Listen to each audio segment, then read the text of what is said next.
80,000 or 70, I bid, what's that? 80,000, thank you, my friend. I bid 100 got. I bid 100 the phone. 25. 125 I bid up. 50,000. I bid 75. 175 bid up. I bid 175,000. Not a bid now. I bid 175. I bid 175 now. 175 at only. 175 bid up. I bid 175 in the barn. I bid 175 now. 175 bid up. I bid 175,000. Not a bid one. I bid 200 now. 200 bid up. I bid 200 now. I bid 200,000. 200,000 I got. I bid 200,000 got. I bid 200,000 inside. I bid 200,000 not a bit now. I bid 200,000 not a bit only. 200, 200, 200 bid now. 25. I bid 225. I bid 225 the meter. I bid 225,000 not a bit now. I bid 225, 50, 50 is it? Is that right, 50? I bid 250, 250 now, 250 metre. I bid 250,000 not a bit now. The magnificent family there. An absolute dynasty there for you, ladies and gentlemen. And I bid 250,000 not a metre. I bid 75, 275 now, 275 metre. 275 now. I bid 275 metre. I bid 275,000 not a bit now. I bid 275 metre. I bid 275 not a bit now. I bid 275,000 metre. 275,000 not a bit now. I bid 275,000 now, if you're wondering. My instructions are to sell. I bid 275 a metre. Now or never, my friend. I bid 275 it now. I bid 275 it only. 275 once. I bid 275 it twice. 275,000 down she goes quick. Bid. One of them at 275. Quick. One of them done. Goes to 51. By a 51. Goes to N40 Racing and Michael Brennan. Thank you, Mouse. I tell you what, you got yourself an outstanding filly there. But things are really hotting up here in Nutrien in Sydney.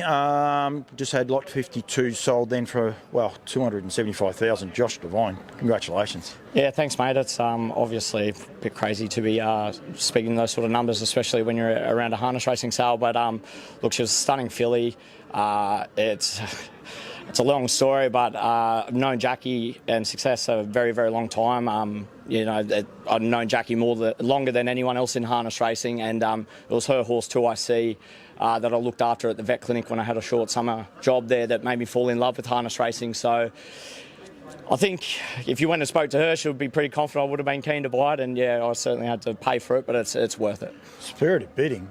It just went bang, bang, bang. It got to a high figure.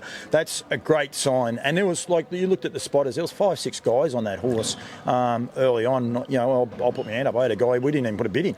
Yeah, and I think that was it was a standout filly, and being able to break into that family that Jackie's obviously curated for such over many years is unreal for us. But like, it's great to see that there's money to be spent like on nice horses, and it continues to encourage people to breed nice horses, and that they get those rewards. Like, I'm sure that the team behind Jackie and everything will be absolutely stoked with that result. Oh, I'm sure they will be indeed, especially they won the last night too, and Jack was up and about. I think she'll be up there dancing again now.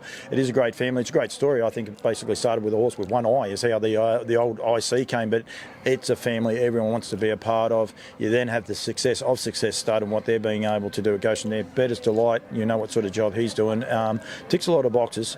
Probably ticks a little bit of, I suppose, where you're at with this industry. You're buying racehorses. You're buying broodmares as well. These are double-edged swords, aren't they? Yeah, quite literally. It's you know, whilst I might be spending more on yearlings this year, it's you know, I might buy less yearling numbers in the future and breed some going forward as well.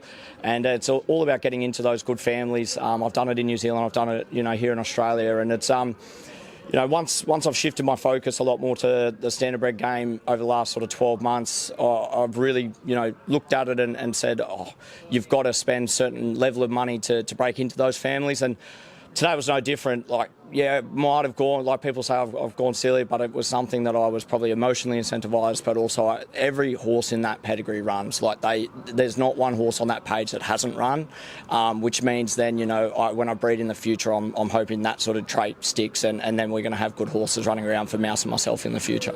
Well done. I said to Mouse too, you're doing a great job. You're putting horses with a lot of over stables.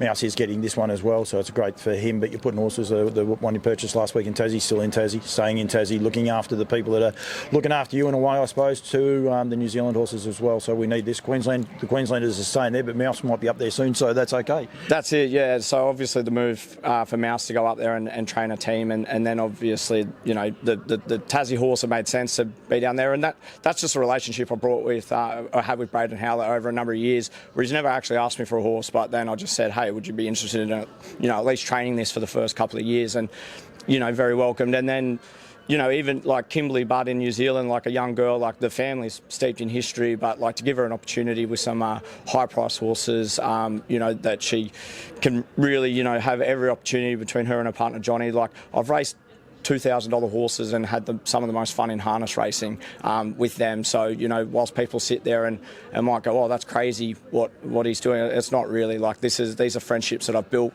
over the years. I might have snuck away to the Gallops for a few years, but to come back and you know, sort of reward those people that have stood by me, even in those times where, you know, they never asked for a horse specifically. But I'm like, no, I do want to have an increased involvement in harness racing to go, hey, here's a couple of horses. It gives me a lot of sense of pride and reward, I guess. No, well done. As a harness person, mate, thank you very much for your investment in the industry. Mate, there's a lot for so many people out the back there. That spirit of bidding gets people involved, gets people up and about. It's positive stories for this industry. We need it. It was a great night of racing last night. Hopefully next year you've got a couple run around the Sapling Stakes. You're winning that. You're coming back here and purchasing a horse the next day. But, you know, you've got many more racing as well. Thank you very much, mate. Congratulations. Thank you, mate. No, cheers. Thanks, mate.